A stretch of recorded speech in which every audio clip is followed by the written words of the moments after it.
It's time once again for Game Points to bring in the expert. RotoWire.com senior editor Jeff Erickson here to teach you more than what you learn at that fancy school of yours. So take the crayons out of your ears, shut up, and listen good. Here is Jeff Erickson. He's back. Jeff_Erickson on Twitter.com. We welcome back Jeff Erickson. How you doing, Jeff? I'm fantastic, Matthew. You know, you're the first channel that ever gave me entrance music like that. And, you know, it feels right hearing that now. Well, we're lazy, so it's the same entrance music you had all those years ago. I love it. It's great. Yeah, it's pretty good. Now, Jeff, let's talk some fantasy baseball. I'm happy to talk it. It's great to talk some baseball here. Of course, we had a huge weekend last weekend, preseason-wise in Montreal. Couldn't have gone better, and we hope it's a sign of many things to come. But in terms of the rest of Major League Baseball, lots to get to here. Let's start, Jeff, with the first start of the phenom for the New York Yankees on the mound. Was he worth the money? What did you think?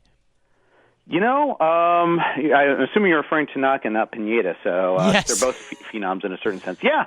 I think so. Well, and the thing is, I kind of am a little wary of him from a fantasy perspective because he pitches in that AL East, and Yankee Stadium's not going to help him out a whole lot. But yeah, he was exactly what the franchise needed. I mean, we've seen what CC Sabathia is doing. We're seeing that Kuroda is definitely on probably his last year. I wouldn't say definitely, but I'd say there's a really good chance it's his last year.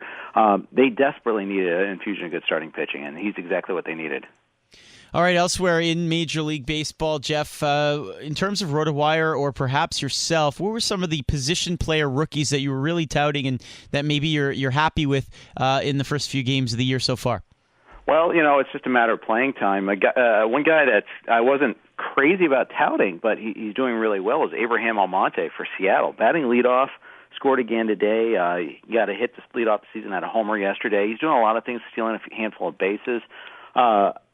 He's was under the radar all throughout spring training, and then he won the center field job. Meanwhile, Billy Hamilton still doesn't have a hit on this season, so it's kind of funny how that works sometimes. But rookies, you know, we want to be patient with Hamilton, especially. Just wait till he doesn't face the St. Louis Cardinals. It would be nice if he could get a start against a mediocre starting pitcher instead of an ace. Now, Jeff, this might be the shock of the year. A pitcher from Houston already has a couple of wins on the year.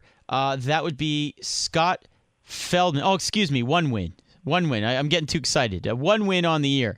Opening day starter, Scott Feldman. Yes. Scott Feldman, the opening day starter. Obviously, Houston is not exactly a contender at the moment, but hopefully improved from last year's performance. What do you expect out of him this year, winning-wise? Well, he just will eat up innings. And you notice last year, Houston's pitching staff was just abysmal. Now, they're getting a bunch of younger guys in. It's going to get better over time. But they desperately needed him just to, be a guy that can throw 6-7 innings every single time out, so their bullpen doesn't get totally worn out. I think he also doubles their team's payroll by taking a 3-year, $30 million deal. It's kind of funny how that worked out. But he's in a tough division, facing the Angels and the Rangers and the A's and even the Mariners scoring runs so far this year.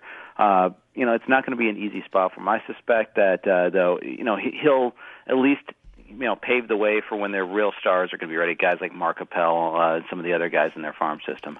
Now, last year's NL Rookie of the Year, Jose Fernandez, is off to a blistering start to the year. ERA after 2 starts, .71, 12 2/3 innings pitched so far, Jeff. 1 earned run, 2 walks, 17 strikeouts, and 2 walks. Right. 174 average against. The whip is .79. I mean, these are amazing numbers. I know, obviously, the ceiling is very high on a Rookie of the Year candidate, but what is his ceiling in terms of your projection this year?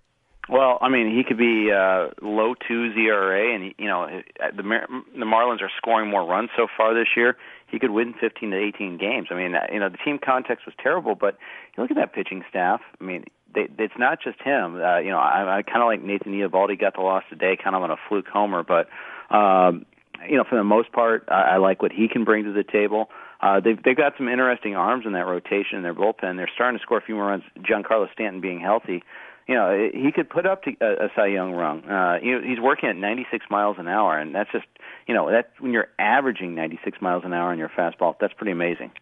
Now, Jeff, this is my favorite part. When we throw a player at you that people may not know, but you give us some good info on them.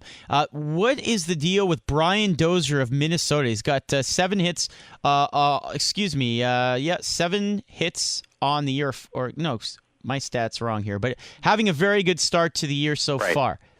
Well, he had double-digit homers and stolen bases last year, despite not getting the job until late in the season, or I should say like about a month and a half into the season. So only was a starter for 4.5 months last year. If you're waiting on second baseman, I think he's an ideal target. I have him in a handful of leagues because of that reason. Batting average is a risk. He pops out a little bit too much for my liking, could strike out a little less frequently, but he's batting leadoff. He's going to get tons of plate appearances, add up those counting stats. Seven runs scored is the number I had for him. Don't overrate positional scarcity. He's a nice guy to get later on. All right, yeah, 7 runs scored is the number I had for him. That was what I was looking at. There you go. 3 stolen bases already, though, on the season as well. So pretty good stuff there. All right, let's look at the Yankees. Obviously, they have some huge acquisitions. Jacoby Ellsbury, obviously one of them from Boston. Some concern, of course, on his health after he had some time off in spring training due to it. But pretty good speed so far to start the year. Yeah, and the Yankees are playing a little cautiously with him there, trying to make sure he gets a day of rest here and there. But he had the sore quad this in spring training, but he seems to be fine now. I think Yankee Stadium is going to fit pretty well for him too. He didn't have that many homers last year, but left-handed power does a lot better in Yankee Stadium than it does in Fenway. So I think you're going to see a little bit of a bump there too for him. All right, and finally, a very, very intriguing story is Grady Sizemore, of course, out for a couple of years and signed a deal with Boston, incentive-laden, of course, and he's really lived up to it and looked almost Grady-esque, if you will, the guy that we used to see a few years ago. We don't know if he can hold up or not, but how do you guys assess him fantasy-wise? I gave him a nice bump right before the start of right before opening day. Bought him an AL Tout Wars. The thing is, he homered on opening day. He's running right now. We all question, can he stay on the field? Can he stay healthy? But I think as soon as the Red Sox get Shane Victorino back, they can have a little bit more flexibility when to rest him. But they're still finding ways to give him a rest. He sat out 2 games so far this season. I think that's going to be the ratio you see. 4 to 5 games per week is what you'll see him play. He is Jeff Erickson. RotoWire.com is the website for all fantasy sports needs. Jeff_Erickson on Twitter. If you want to ask him any question there, he's pretty quick on the reply. Jeff, good to hear your voice. Glad to have you back. Anytime. Great talking to you, Matthew. All right, there you go. That's Jeff Erickson from RotoWire.com. It is 6:56 here on TSN 690. Final moments here on Game Points. We were 5-7. Note, Game Points will not be with you next week due to the Masters, as we will air the Masters right here on TSN 690. We will be with you this coming Tuesday, starting for Game Night OT at 11 o'clock, followed by this program, Game Points, at midnight. So looking forward to that. Don't forget, GamePointsRadio.com is our blog. If you want to check out articles or audio from this program, Mo Khan will have an Alouettes-related article coming up in the next day or so. Our thanks to Sean Coleman on the board and to Stefano Micella, who was not here helping us out today, but he did contribute a great compilation earlier today as well. If you want to get in touch with me, you can always do so via TSN Matthew on Twitter or Matthew at TSN690.ca. That's going to do it for us here on a Sunday evening.